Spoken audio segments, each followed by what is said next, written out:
Mga ka-sports, grabe talaga ang mga nangyari sa SEA Games 2025. Isang controversial na laban, isang host country na tila may pabor at isang gilas Pilipinas na minamaliit pero nagkamali po dito ang Thailand. Ito ang tilang record na itinala sa laban ng gilas at Thailand, bunga ng sinasabing lutuang laro. Pero sa kabila ng nag-gold pa rin ang ating inang bayan. At alam nyo ba, binanata ni Robert Bolick ang Thailand sa mismong crunch time. Panoorin nyo to hanggang dulo. Kung trip mo po ang ganitong content, follow at pa-subscribe na din. Tara po, simulan na natin.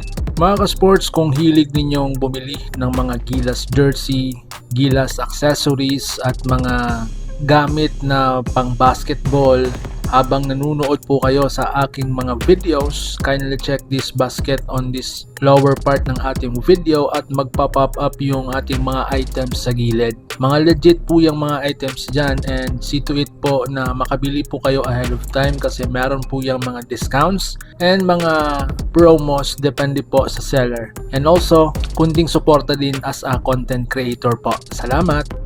Final ng men's basketball sa SEA Games 2025 ginanap po sa Thailand. Host country, home crowd, home reps at sobrang bigat ng pressure sa gilas Pilipinas. Bago pa man magsimulang laro, marami ang nagsabi, mahina ang gilas, wala dong imports, hindi full force. Habang ang Thailand, todo yapang, todo confidence, akala nila madaling trabaho lang ang Pilipinas. Pero dito po sila nagkamali. Sa unang hati ng laro, lamang talaga ang Thailand. Sa unang bahagi ng laban, agresibo ang mga Thai. Magang nakakuha ng momentum ang host team. May bilis, may crowd support at may mga tawag na mapapakamot ka na lang talaga sa ulo. Sa bawat drive ng gilas, parang hirap makakuha ng foul. Sa bawat dikit ng depensa ng Thailand, mabilis ang pito. Dito nagsimulang mag-ingay ang fans. Niluluto ba talaga daw ang laro? Bakit parang isang side lang ang may tawag? Pero kahit ganon, hindi natinag ang gilas Pilipinas. So ngayon mga sports, pagdating ng second half, ibang gilas na po ang lumabas. Dito na pumasok ang puso, disiplina at veteran composure. Si Jamie Malonzo, grabe talaga ang kanyang energy. Sa rebounds, sa steals, sa fast break points. Parang sinasabi niyang hindi kami papayag na ganito lang. Sumunod si Matthew Wright. Mga tira niya tahimik, eksakto, nakakawasak ng momentum ng kalaban. Unti-unting nabura ang lamang ng Thailand, tahimik ang crowd, ramdam ang kaba sa host team. At ito na,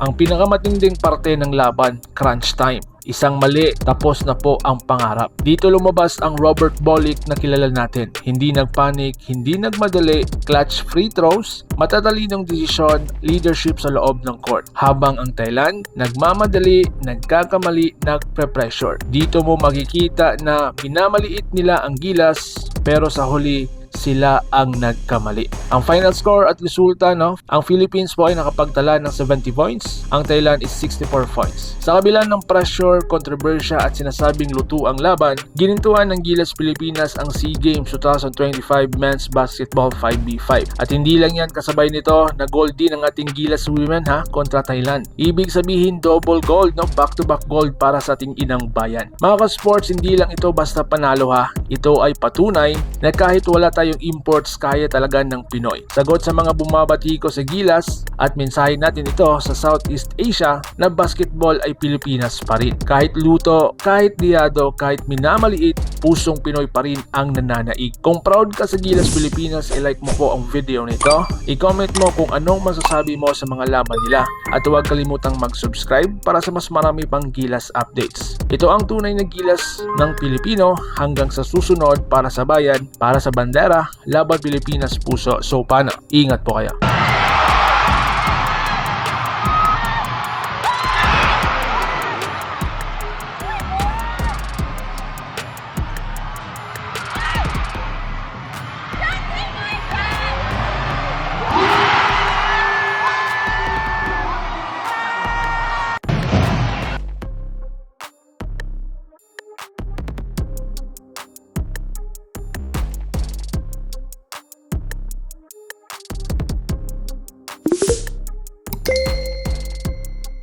Mga ka-sports, kung hilig ninyong bumili ng mga gilas jersey, gilas accessories at mga gamit na pang basketball, habang nanonood po kayo sa aking mga videos, kindly check this basket on this lower part ng ating video at magpa-pop up yung ating mga items sa gilid. Mga legit po yung mga items dyan, and see to it po na makabili po kayo ahead of time kasi meron po yung mga discounts and mga promos depende po sa seller. And also, kunting suporta din as a content creator po. Salamat!